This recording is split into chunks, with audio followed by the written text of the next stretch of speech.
Се зголемува бројот на амбулантски прегледи на Универзитетската клиника за респираторни заболувања кај децата Козва. Но засега се уште нема изолирано случај на грип. Според педиатрите се очекува во претстојниот период бројот да расте.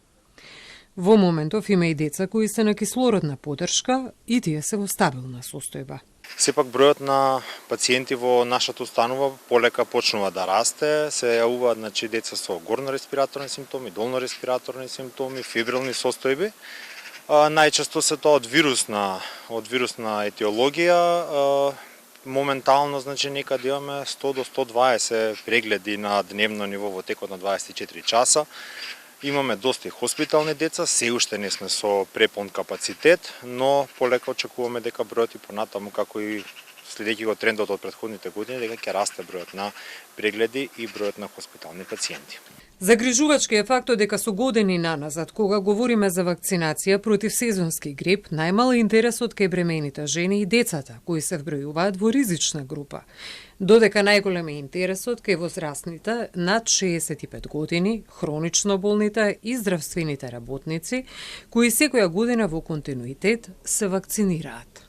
Но свесноста за бенефитите од вакцинацијата за против грип се уште е мала кај трудниците и кај децата до 5 години, за кои оваа вакцина исто така препорачена и обезбедува навистина заштита од компликациите кои што сезонскиот грип може да ги направи кај овие ризични групи.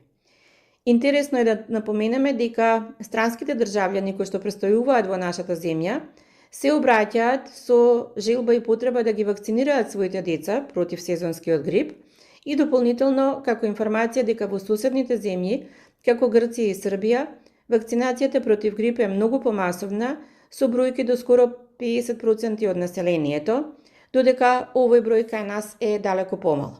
Во меѓувреме, матичните лекари бележат зголемен број на пациенти со симптоми на грип во споредба со ланската инфекција, што се потврдува и со последниот извештај на Институтот за јавно здравје.